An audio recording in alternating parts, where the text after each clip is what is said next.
All the roads are windy.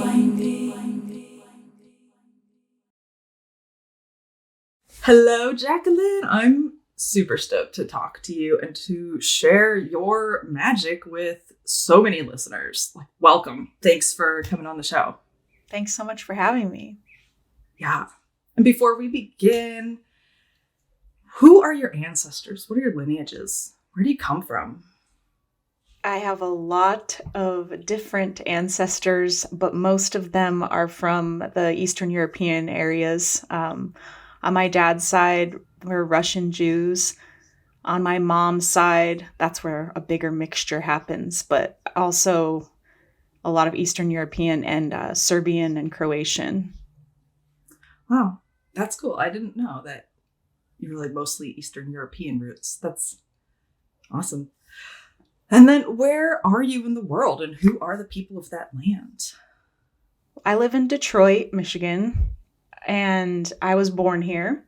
So I have returned to the place where my family has lived in this area for over 6 generations. So that's a pretty special thing to feel. And I didn't know that. I knew I was born here, obviously, but it wasn't until I moved back that I had this conversation with my mom, and she was like, yeah, you're the 7th generation for living in this area. And that really resonated with me. But this land, Detroit, is a French name, and that's obviously a colony of French folks moved in here.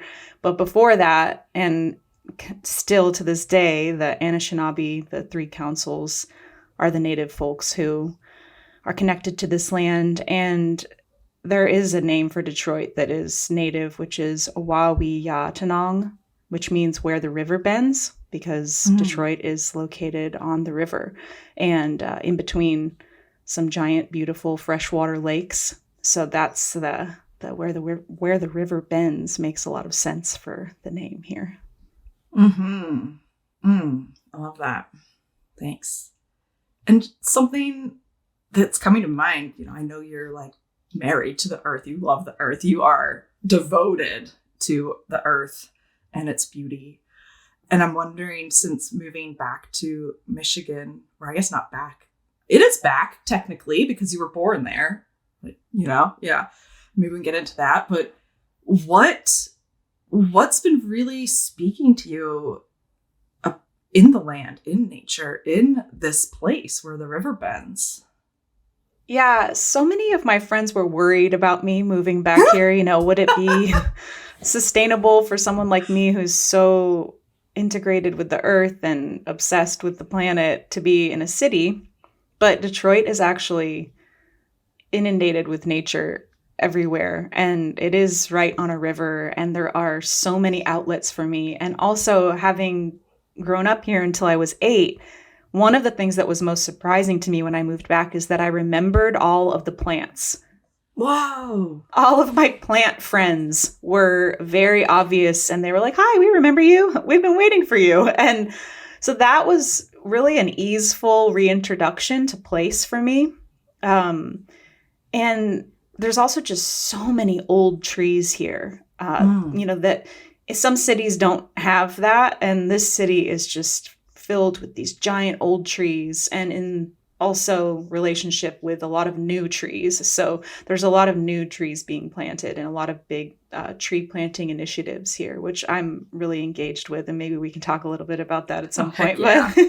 But yeah, there's an island in the river that is really accessible. It's super close to where I live. There's a bridge to it. It's called Belle Isle. And I spend a lot of time out there. There's a lot of trails. There's a lot of, space that's just natural space that isn't built on. And you can see the city from there, and you can see Canada from there. And then you're surrounded by water. And I do a lot of swimming there. And I have fallen in love with certain parts of the island that I go visit all the time. So I definitely have my fix of nature. And then northern Michigan is full of forests and full of a lot of history of engagement with the land. And it's a really nature-full place. And I think maybe one of the main lessons that has come out of that reconnection has been this idea of being nature no matter where you are the earth, and everyone here is also the earth, and it doesn't matter if it's urban or not. And I think maybe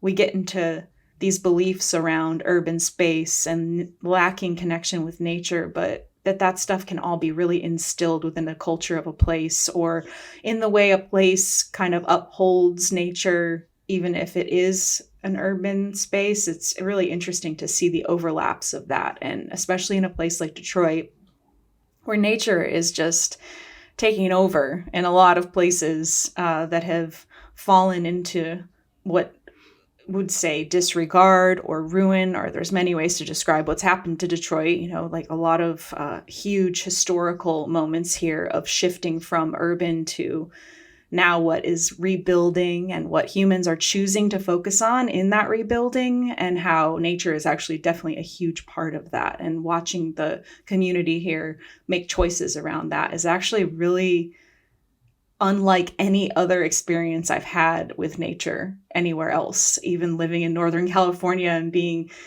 inundated with the grandness of that place.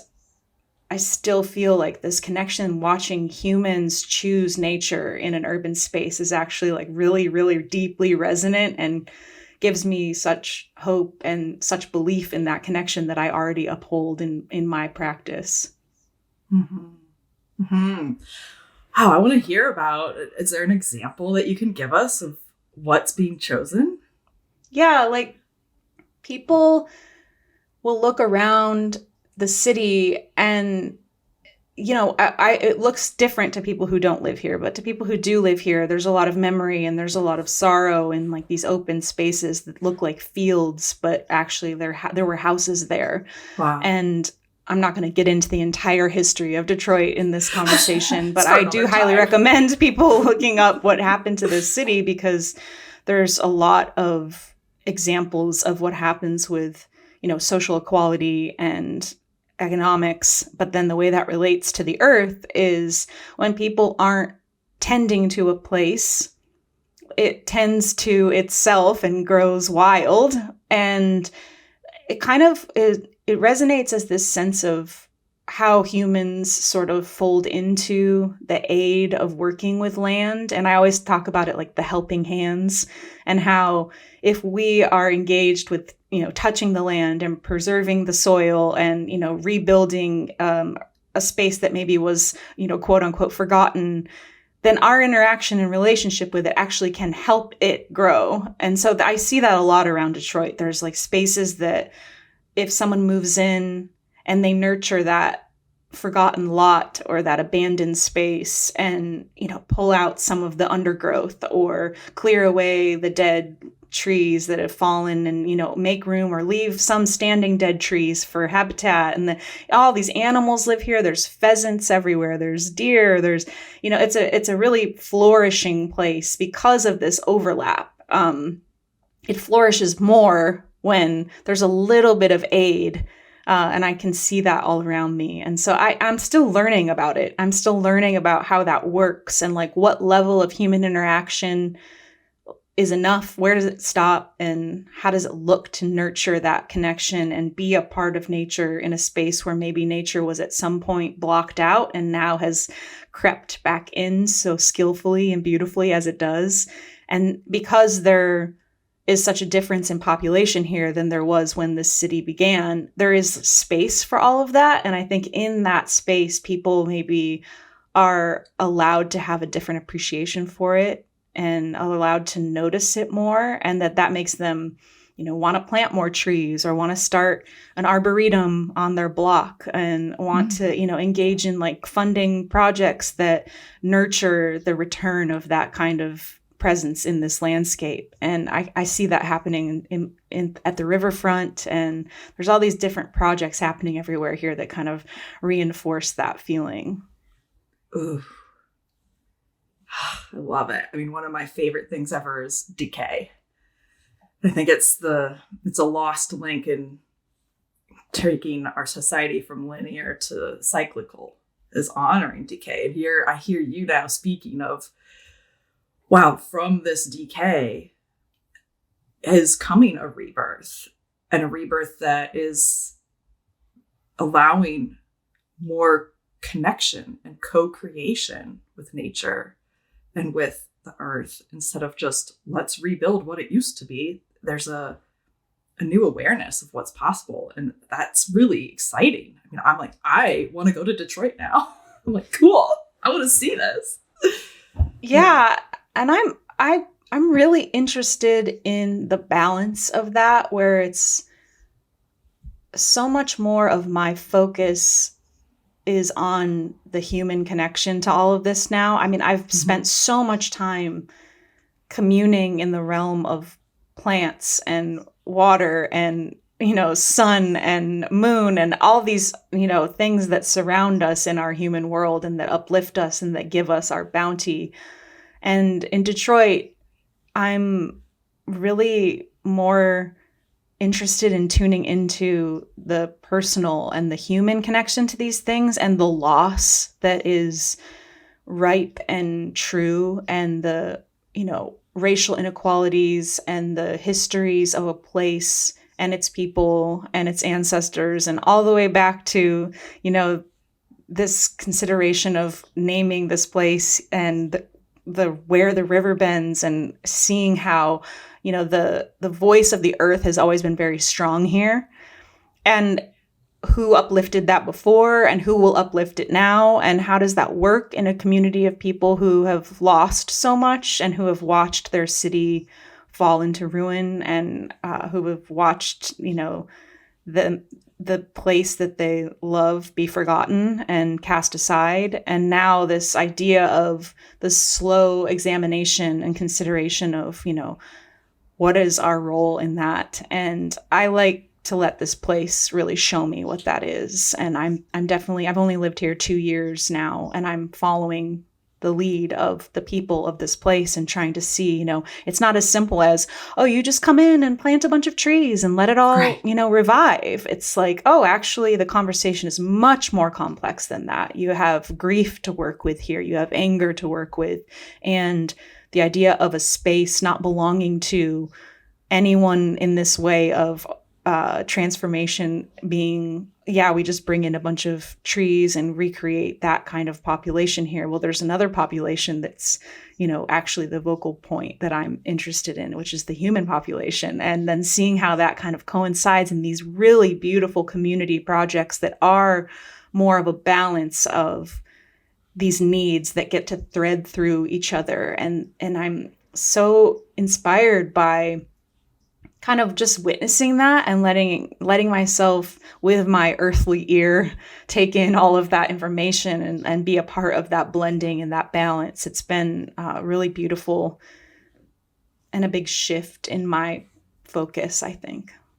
I know. Yeah. I want to hear more about the work you're doing. It's so interesting and intriguing. And what do you call it? The word forest? The poem forest?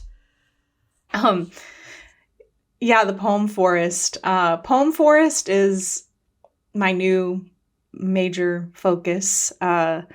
It's a curriculum, a poetry project that kind of blends the natural sciences with the arts, and it allows students to learn about writing poetry, learn about natural ecosystems, write poetry about trees, and then plant trees. So, the idea is based on a project that is really successful in Australia called Poem Forest. And that project started because my friend Tamron Bennett, she read an article about me, and she found inspiration in my work about the earth and started Poem Forest. And it's been going for years now, and they've planted over 15,000 trees. And that means that over 15,000 students have written poems, because they do a tree for every poem. And she came to Folklife and to Humboldt and did a residency with me. And she was like, I think it's time for you to bring Poem Forest to the United States. And I want you to do that if you want to. And she kind of just gave me the whole project. So again, even this as an example, I've been really focused on, I have this written right in front of me, in my desk, that's this sort of affirmation that's like, we don't have to reinvent the wheel. There are pathways here for us. It's so crucial. It's so clear to me. And so to have her kind of say, like, here's this whole project. You don't have to make it up. You will have to figure out how it fits into your community, but you don't have to make it up. And that was just so liberating for me to be, I mean, I'm this singular person who's written 8 books, who has created a career on my own, but I also have a little sign next to my desk that says, you do nothing of the sort by yourself. And my friend Zach said that to me, and I was like, that's right. You do nothing of the sort by yourself. I may be alone in this a lot as a writer, as a creator, as a person who meditates with the earth very in solitude often.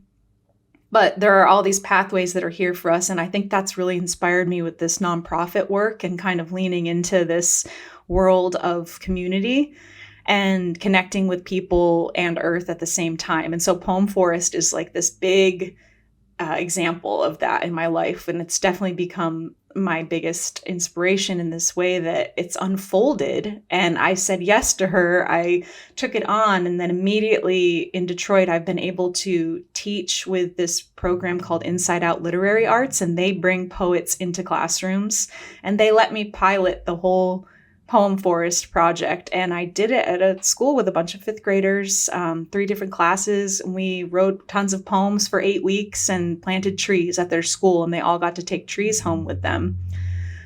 So it was very successful. And then now I'm working with the Kennedy Center in Washington, D.C. to try to make it like a national project. So that's, I love kind of having this whole conversation about what I was saying about Detroit and everything, and having it inform me about this human, relationship with earth and how I can help manifest that in a different way. And then Poem Forest being like the tangible result of that in my life, which is that I get to be this steward of this project that not only sees different ways to bring forests and trees into communities, which is very specific for each place, but also like offering this ecological poetic connection for young people who are worried about what's happening with our climate and who have to have some sort of sense of agency in that. And so Poem Forest is definitely that. It gives them a space to say how they feel and what they think. And it's really, honestly, so inspiring to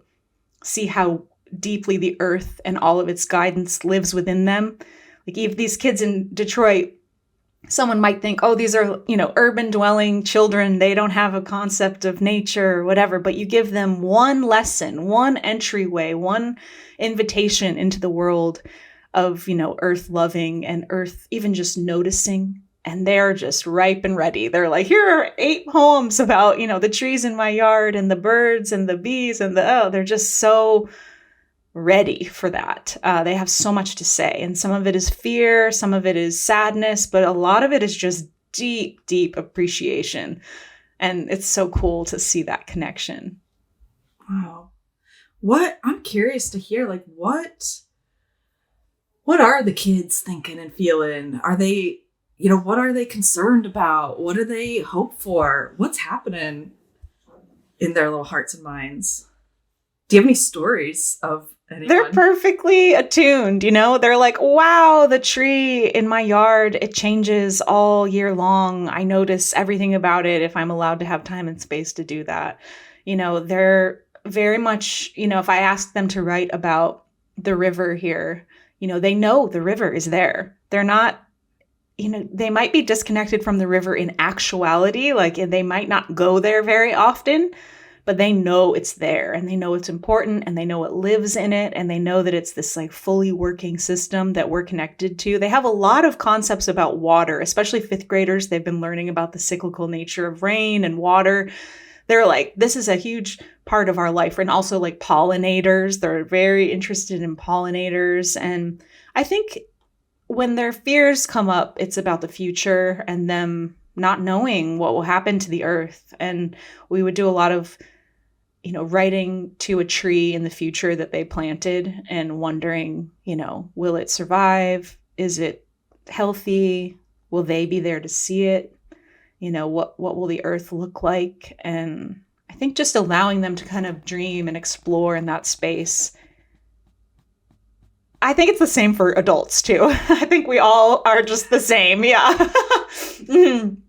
Yeah. So I think that's also important, is to recognize, so much of us is the same as it was when we were their age, and how we just need that time and space to connect with the earth and what it's telling us and showing us. And it's all about that sort of observation. And to me, that's like a very poetic mindset. And it's something to be practiced. Like, it has to be practiced, especially in a world that distracts us from it so often, that we have to practice it to even remember it's there. But I think that's the hopeful thing about Poem Forest, is just sort of like, oh my gosh, every time I give these kids a moment to show me that they remember, they're like, yeah, we remember, we know it's there. And even if it's just a slight connection, they're ready to say something about it. They're like, yeah, of course, the earth. Yeah, we're here with it. We love it. It's beautiful.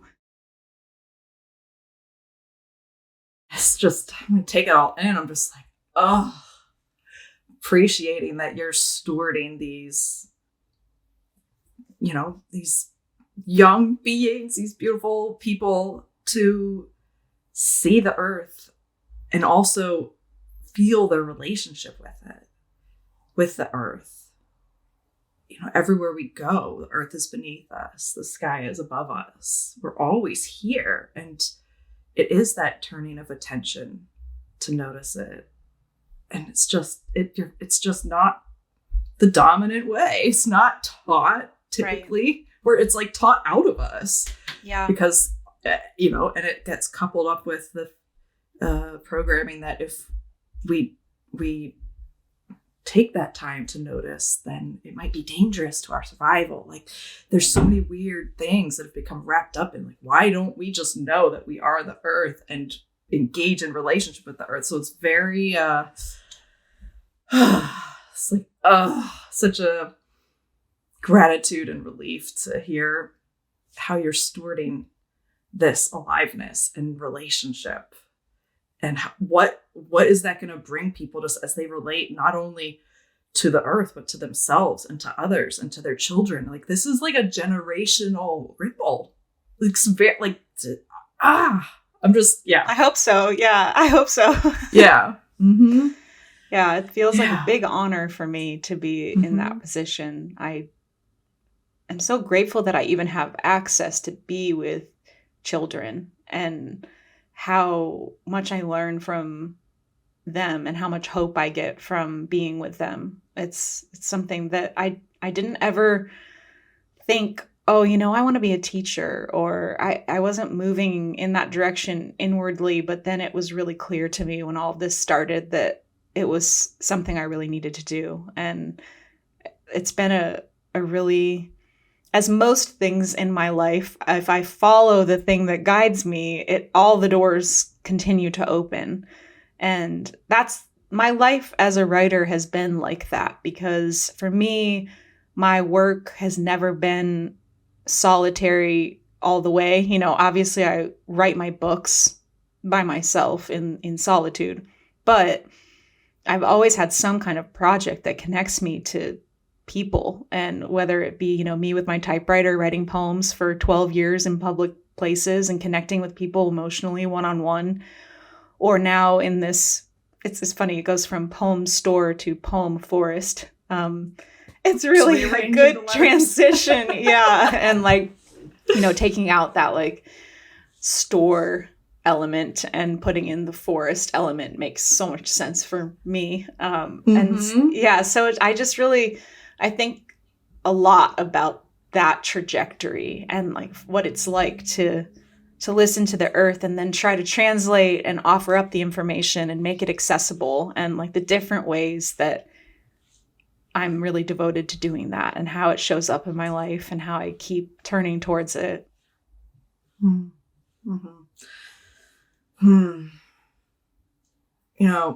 As you're talking about this, it's bringing to mind this past summer for myself. I went into a deep depression because of ego grief and grief at the way humans treat each other, and just the massive, massive challenges and very real impacts that we face collectively. And just it just took me in a deep, dark hole. And coming out of that, I still feel it, but it's fuel now. And that ego grief, and it's really relevant to this conversation because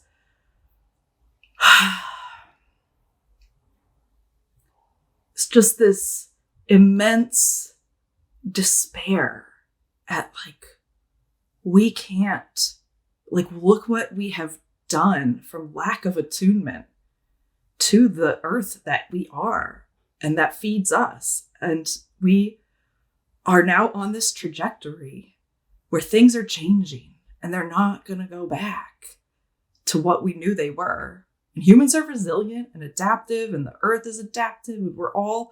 But it's very unsettling. And just with what I know about our bodies and our nervous systems and our, what we've learned from generations upon generations that have come before us that we don't even know we know. And how is that changing now? How is that going to impact us?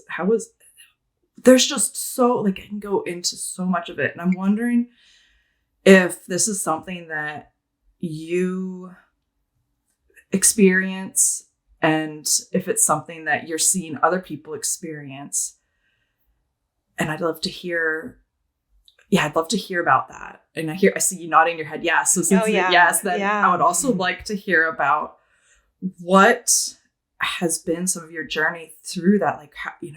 How have you moved through the immensity of this, if you're willing to share? Yeah, I think about this all the time. And I think for the last few years, especially, I have been working on this practice of balancing hope and hopelessness at the same time, and recognizing how I have to hold both of those things at the same time. I am never just point blank hopeful, ever. And I'm also never just hopeless. I think I have both living in me. And part of the reason why I think I'm able to hold on to a sense of hope is that things can change really quickly. We can call it enlightenment. We can call it whatever we want. But there can be an uncovering and an about face. And if I didn't believe in that, then I don't know what I would do. That belief also is rooted in something real. It's rooted in proof. It's rooted in tactile things that happen in the natural world, like the way that the earth recovers, the way that we recover. And yes, we are all resilient. It is all resilient. But there is also immense loss. And I even think about what you're saying about this old knowledge that lives inside of us, and especially to those of us who are really listening to that all of the time, how painful it is to see so many turn from that, not notice it, not follow it. And what I kind of come back to pretty consistently in all of my work and in everything that I do is this sense of I will do what I am able to do. And that is it. That's all I can do. And I can push myself. I can fortify myself. I can try to make the tools accessible. I can share to the best of my ability. And that's it. And I'm unable to do more than that. So I have to let that be enough. And obviously that's a practice also of acceptance with myself. And I think that attunement to despair and grief, I think if we didn't feel that, we would have so much of ourselves would be turned off. And I don't think that as people who are so turned on and, so inclined to witness and appreciate the details of being alive, that it wouldn't work both ways. You can't have despair turned off and have your appreciation and awe turned on. I think those things, even the word awe has fear built into the definition. Like, it is not simplistic and just all joy, all praise. The nature of being is, like, back to your concept there that you brought in, decay. There is darkness in this. And I think that the death that we experience on, like, this eco death that is just all around us all the time, I think it's sometimes I'm trying to piece together, like, what of this will resurrect? What of this will remain? Because a lot of it will. And it's hard for us to feel that, I think, sometimes.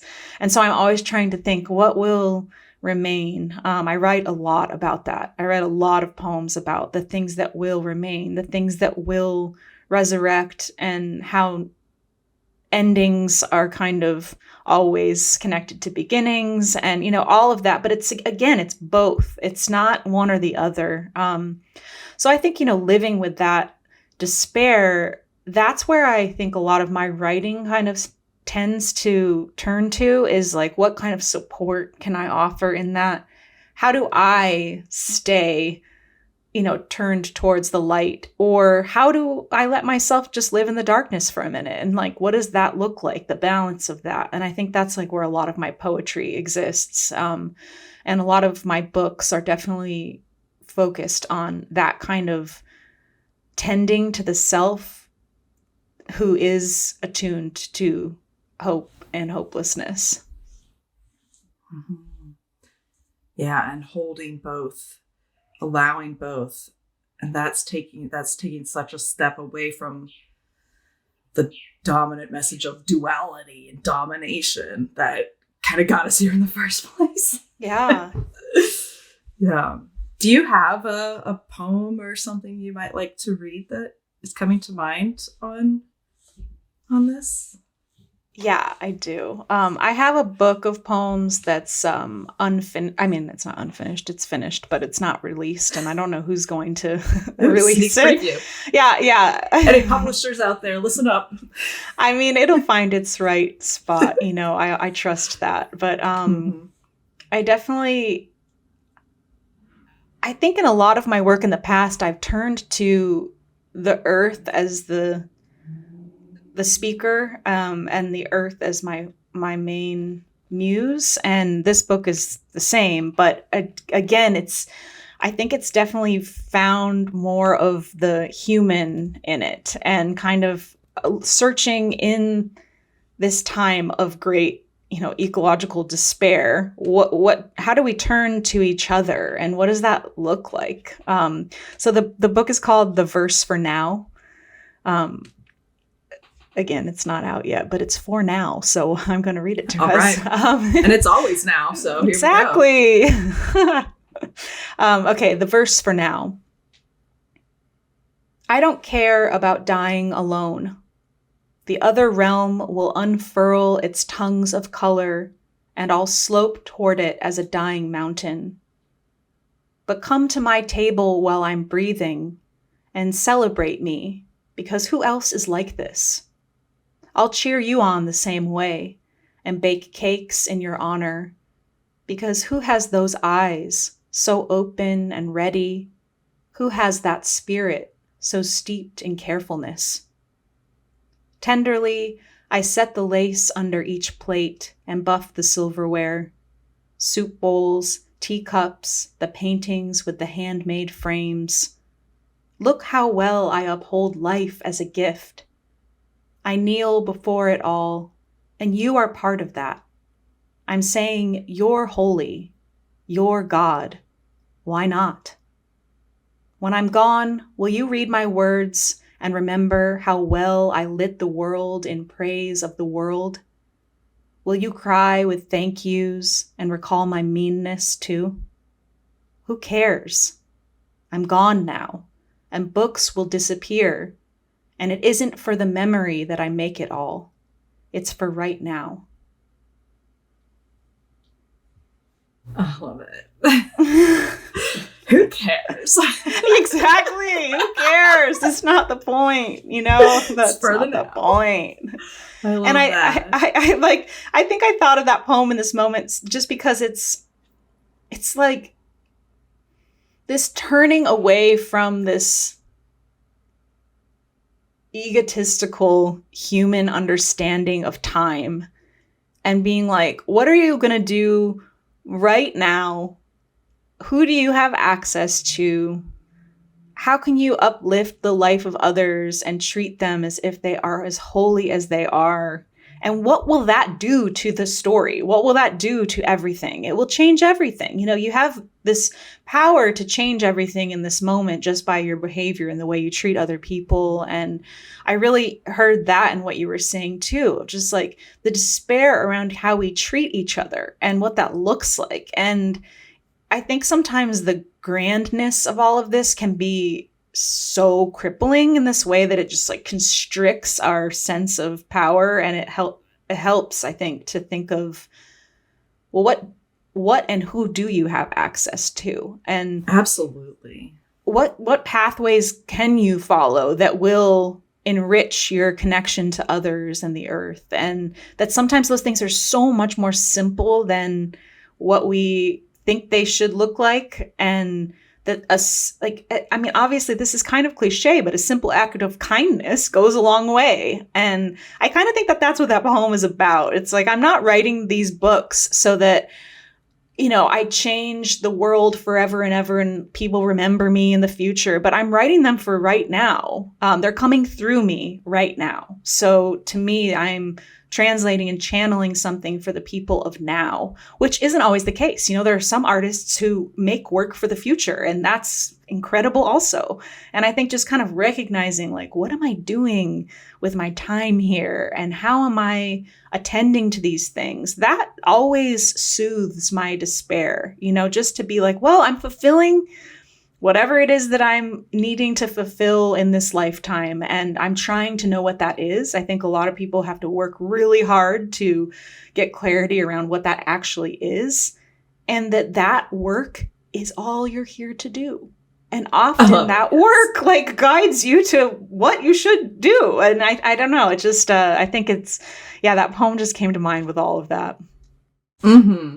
Mm-hmm. Yes. Yeah. So much, yes. And something I hear is a lot of trust. Just trusting in the now, trusting in what's right in front of you, what's present, who's present, what's showing up. And that is, I see a lot of people struggling with trusting even just the right now, much less the future.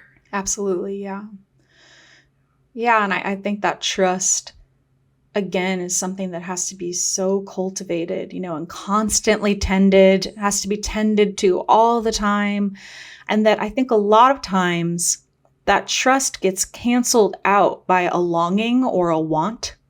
And that we have been taught to want and to long for more. And that often I find that when I am in my greatest place of trust, that's also a great place of acceptance. And I'm just looking at what I have and feeling so bountiful and grateful in that, even if I need more.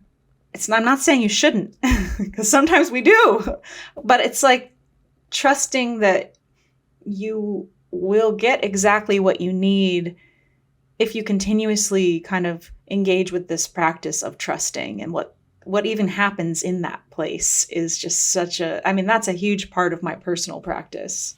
Mm-hmm. I feel like that is also woven into your work, into your many books, and they're like stories of how that trust has evolved and unfolded. Yeah. So you have a new book out too. Tell us about your new book. Yeah, I'm excited to talk about it now after saying all of these things, because to me, this book, it's called A Year in Practice. And perfect, right? I forgot the title, and that was just like so perfect. Yeah, A Year in Practice. It's all about following the guidance of the earth throughout the seasons and using the energy of each season as sort of a toolkit for just energetic alignment with either your artistic practice or just your practice as a person. I like the word practice. Being connected to creativity makes a lot of sense to me, but it also kind of, I think, has a greater meaning, which is just, the practice of living. The subtitle of the book is Seasonal Rituals and Prompts to Awaken Cycles of Creative Expression.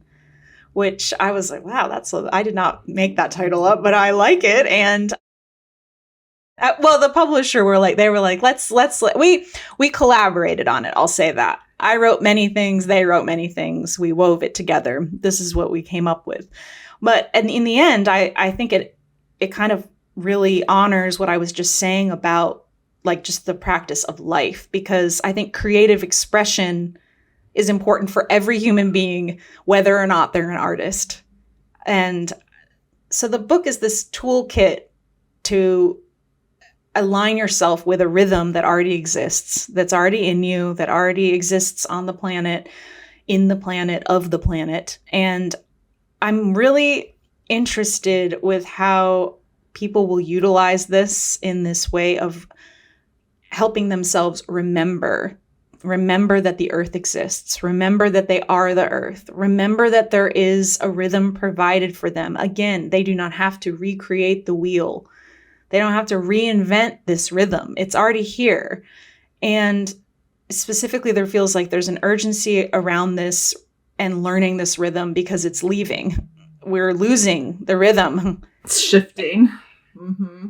And we, in this form that we are in right now, we will not ever be without that rhythm. It is in our bodies. It is built into us.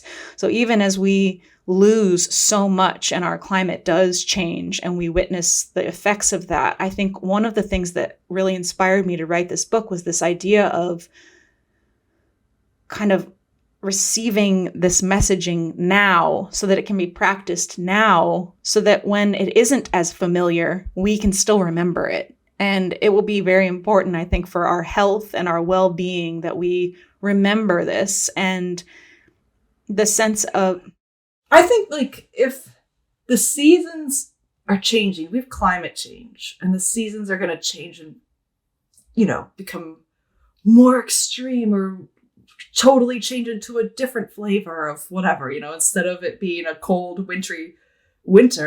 cold, snowy winter, it could be like a balmy, temperate winter, but with thunderstorms. I don't know.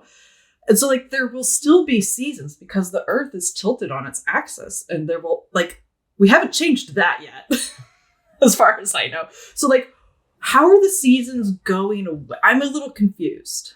Yeah, I think they're just going to be less familiar. And I think that the sense... The way we know them. The way we know them. The book, my dedication to the book is dedicated to the seasons as I've known them. So I think that familiarity and that rhythm might look different in 10 years, maybe. Oh, I mean, it looks different in the past 5 years from right. certain places I've been. Yeah. So the idea around that being, as this change happens that we're witnessing already, I think our animal bodies are still going to need the rhythm that we've had for as long as I've known these seasons, and for far longer than that. And I think that a lot of the book is based on your body and the way the body responds to each season, and the way that affects your creative practice, and then the way it affects the mind and the spirit. And so these rituals and prompts are all kind of following each season as an energetic guide to winter is a time when you rest. And winter is the largest section in the book, because I think that for me as a creative person, I get the most done in winter. And I don't mean in an outcome kind of way. I mean, like, that's when I do my deep inward exploration. That's when I feel that the energy around me is less intense and it's less social, and I'm able to have my solitude in a much easier way. But also, just to give an example of how that can apply, is you can have a winter in summer. I have a friend who had a huge book project that she needed to turn in, and she was like, okay, well, she had read the book, A Year in Practice, and she said, well, I'm going to have my winter and summer this year. And I was like, yeah, exactly. You can make a choice of like when to tap into that energy. And sometimes, you need that. You need that time of rest or restoration that happens in the winter. And then the spring, I would say the spring is probably, this is a different book, different than anything I've ever written before. It involved a lot of close and careful research on my own practice and like witnessing myself throughout the seasons and really like taking notes and studying and looking up, different things that would come up for me and documenting that. Like what? Like, give us an example. I had no idea how incredibly intense spring is for me. The reemergence, the chaos, the like frantic nature of it, the back and forth nature of it. I talk about this a lot in the book of like, you don't want to enter spring with the like this crazy gusto that you might feel, because winter might come back in a flash and you're done. It gets you. Like when a tree blooms before the last frost comes. And all the little blossoms get, destroyed, and it doesn't have as great of a crop, doesn't have as great of an output. And I think that like tempering that for spring and like learning that, and that's what that section in the book talks a lot about, is like cultivating like that rhythm in a like careful way.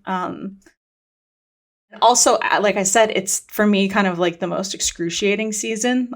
It's so beautiful, and we're really taught that spring is this time of rebirth, and it is. But I think getting into spring is one of the hardest transitions for me as a person. That's what I was hearing, is transitions. And like, because I feel that too. Spring and fall, I love them, and they are always, I go through hard. some sort of dark night of the soul. So hard. yeah, absolutely. Yeah. And that I think like that exploration in spring was really important for me. It was like winter is this restful time, but spring is this like time where I've really had to teach myself to like be slower and like don't bust out of my little sweet winter cave too quickly, and take great care during that transition. And so what does that look like? Like, well, there's a whole section in the book about it. Let me open it. I'll tell you what the little things are that might be answers to your questions right now. Like learning again, like practicing patience, practicing cultivating outward awareness. That's when I get back into like very grounding movement. And just like you just said, like remembering the darkness and the light. And then there's like the big shift in spring. That's when like the fruition happens and everything comes to fruition. When that's like, tangible things and manifestation in a tangible way, picking a project, like starting to communicate with people again, like re-entering your community.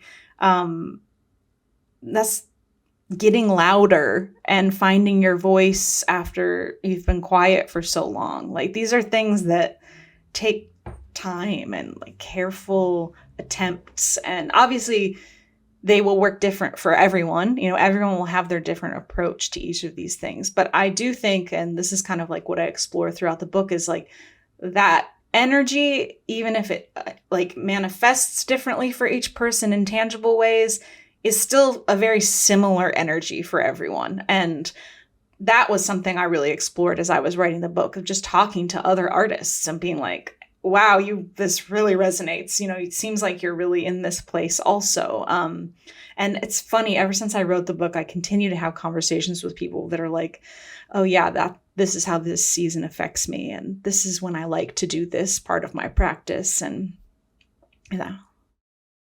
I'm seeing this really is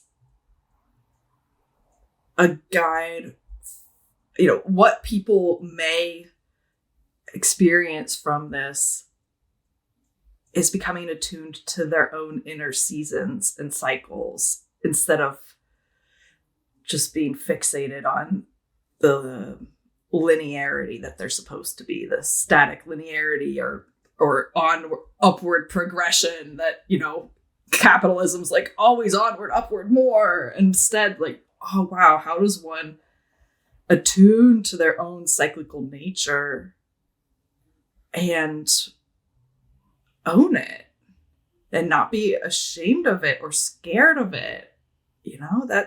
This really is teasing apart those, deep stuff there. You got it. That's exactly what it is. It's that inner exploration, and there's so many invitations in the book to apply the the methodology of each season to your own and kind of how that looks for you. And, there are like tangible things that I offer as prompts and rituals, but there's also just so much space for just the exploration of what, as you look within yourself. And I ask so many questions in the book, and, as you answer these questions, what kind of guidance are you offered in return for your own rhythm? And you said it perfectly with just this concept of capitalism and having to work under this pressure of, the constant output, especially as artists, where it's just like, hey, you never stop, right? Because you got to keep trying because you're starving, right? Here you go, keep trying. And I think that is not what the earth says at all. The earth is like, you better rest and turn inward. You'll never receive any information if you're just constantly trying to gulp it down all the time or grasp it or, that's not how creativity works. That's not how insight or wisdom works. And what I love about that is, a lot of the ideas that come into this book arrived from me exploring how often artists and people in general are looking for a rhythm. They're looking for a routine. They're trying to find a rhythm that works for them. And this book, the short end of it is really just the earth is showing you that all the time. The earth is constantly showing you that. And it's showing you that in all of these different ways. And I think that's definitely the thesis of what I'm trying to share. And then each person connects with that in their own unique way, but that there is this like cadence that is there. There is this framework to follow. And that is all the book is me just kind of translating that and allowing it to be there as a toolkit for others to tap into. Mm-hmm. I love it. Well, you gave me or informed me, taught me a term I love, adventure guide. And you are an amazing adventure guide. I can attest to this because I spent 10 days with you in Humboldt County and just doing just whatever the fuck we wanted. And it was awesome. And so I can imagine that translates into this adventure you're guiding people through in this way. Yeah, well, it's funny that you say that I gave you a term because you also gave me something. Ooh, what'd I give you? Put in the book, and I thank you for it at the end of the book too, which is this connection between the idea of intuition and imagination. And we had some conversation in the garden that was very much like, yeah, what's the difference between imagination and intuition? They're the same thing. And that conversation just opened up this whole deep feeling of recognition in me, like, oh, I knew that. And I love just putting words together. Obviously, I'm a little word worker. So I referenced that somewhere in the book and then credit you with that conversation because, we give each other these terms and these words. And I think that's kind of just all I could hope for with being a writer and being someone who has deep conversations with fellow deep conversationalists is, that we are kind of illuminating these different trails and pathways that words offer. And that's all a book is too, is just, I guarantee for so many people who are drawn to this book, that so much of it will be like an affirmation or it will resonate because they'll see a mirror there. And that's, I think, what such great literature has done for me throughout my life. Everything that I love is usually an affirmation or a mirror, and at the same time offers me something new. There'll be like a glimpse of a word or a phrase or a prompt or a question or something that guides me into some sense of, oh, I hadn't thought about it that way before, but that feels very right. Or, oh, I haven't thought about it that way. I'll try that. And then it works so well, because whoever's offering it to me is another creative human. And we have that kindred connection of being people who are willing to try and put forth the effort to explore and expand. And that's how I see this book working, is this kind of examination of the seasons allows for people to have these different ways to examine themselves and then reflect on, this works for me, or I'm not alone in this way, or right, like I forgot that the earth is giving me this information and now I remember. And the remembering is the key, I think. And I definitely go back to that many times in the book. And at the end of the book, I really kind of solidify this sense of all I hope for is that we can just consistently remember that we have all this information being offered to us constantly, but we have to remember how to hear it. We have to remember how to listen and tap into it. And we have to practice. It's not just like you learn it, it's there, you're done. And even as someone who feels like so connected to the earth all the time, I never take it for granted that I have to practice. I still practice. And I just hope that this book is kind of just a touch point for people, like you can go back to it and remember these certain things about your body and your mind and your spirit. And there are these different ways to, illuminate the information or return to it.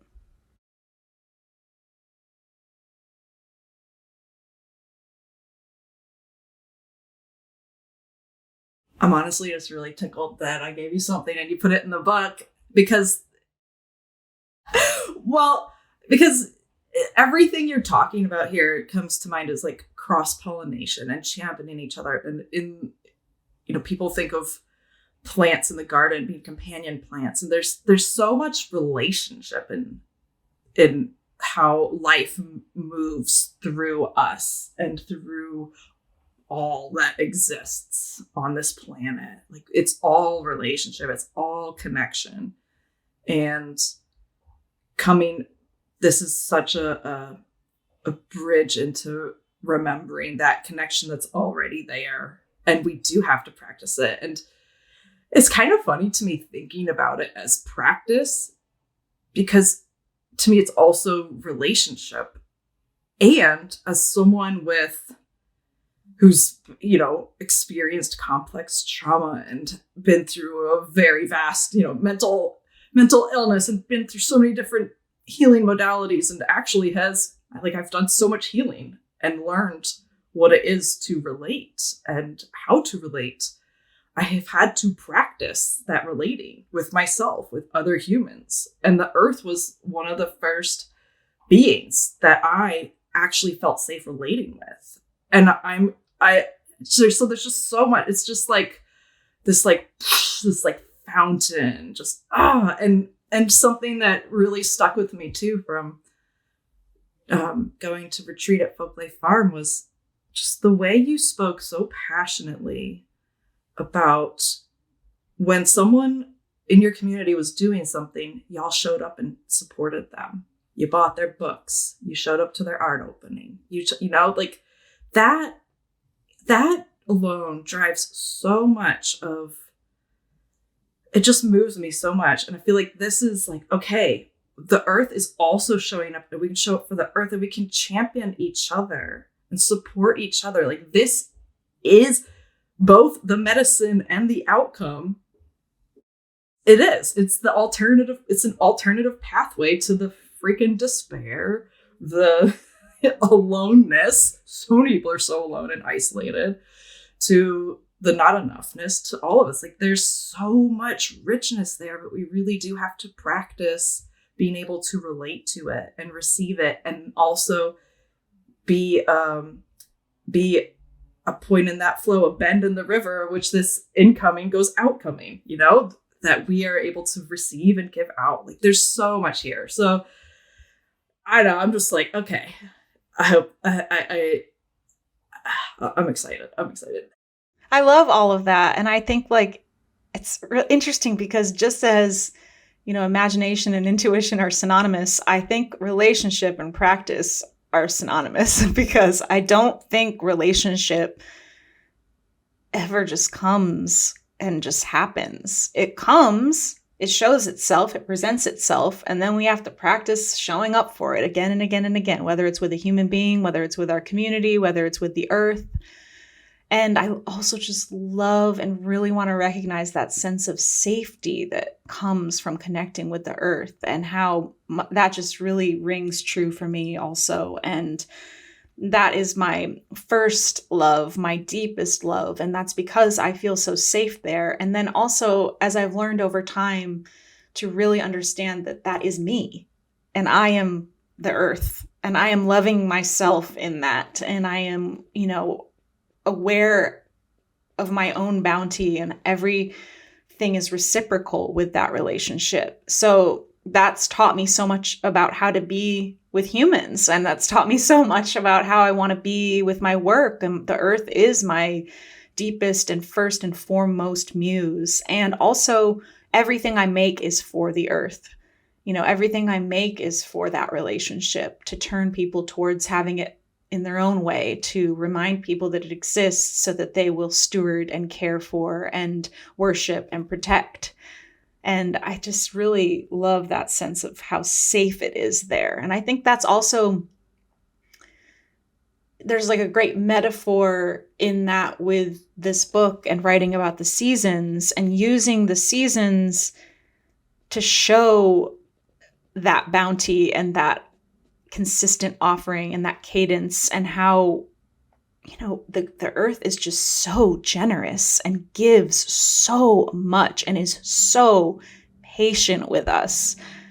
And isn't that what we want in our relationship? That's what I want, and that's what I deem as worthy of reciprocity and connection is, we're giving each other that back and forth. And so I think even to the deepest root in this book is just that sense of kind of, here are all these entry points for people to exercise that, to try that out, to see how it feels, to remember and connect that way. Mm-hmm. Mm-hmm. You want to wrap us up with a poem or a reading? Yeah. So at the beginning of each chapter, and then about halfway through each chapter, which the chapters are based on the seasons, there's these kind of meditative poems that will guide us in. So I was thinking I could read one from the winter section, the one that begins the winter section, which is called Rest. Imagine all of the life underground that is waiting for spring. Envision the resting roots, the sleeping creatures, and everything below the surface that is paused for the season. Feel the fullness of this stillness. Feel the necessity of this calmness. There is silence here, in every den, in every inch of cold dirt. There is silence in your home as well. Your body needs this pause. Your mind revels in this quietness. Winter speaks to you and says, rush no longer. Put down whatever you carry, curl up and rest. Scan yourself from toe to head and head to toe. Let yourself unwind, releasing all demands. Breathe into every inch of your body as it relaxes into this healing state. Imagine yourself in a warm cocoon, wrapped in glowing light. No need to go anywhere or do anything. No need for any plan at all. Return to this place of respite every time you crave the grace of winter's restful energy. Remember, everything else is asleep now, too. Give yourself permission to go into the cave and turn inward.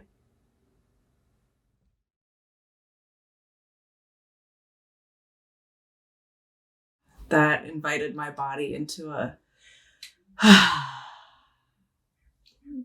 cellular relaxation. Yeah, thanks. Thanks for reading that. So where can people find you? Where can they get this book? What you got? Yeah, well, this is my 8th book, so there are many books, and all of them are online for the most part. But this one is from Sounds True, and you can order it from any bookstore, anywhere you like to buy books. And It comes out December 5th, which is exciting. I'm excited about this book. And then, yeah, I offer a lot of classes throughout the year, and hopefully there'll be a new book of poems soon. This book is also filled with poems, of course. Poems from some of my other books appear in this book too, which is nice. So, yeah, and I try to consistently make offerings that are affordable and accessible. So I have a Substack, and I just put out a monthly newsletter that kind of shows what I'm offering. So that's a good place to find me. Where is that?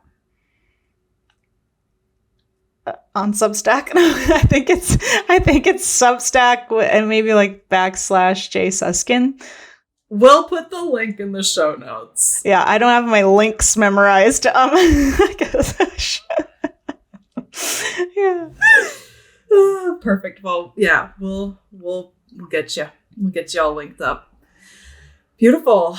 And you're on the gram. If people want to find you there. On the gram. Suskin. Yeah, J Suskin. That's me. Beautiful. And wow, thanks so much for the work you do, your devotion, and coming on the show and sharing. Thank you. Thanks for holding space for it. Yeah, you're welcome. All the roads are windy. Listen to over 200 free Earthspeak podcast episodes on your favorite podcast app and visit earthspeak.love to learn about our collective community and workshops.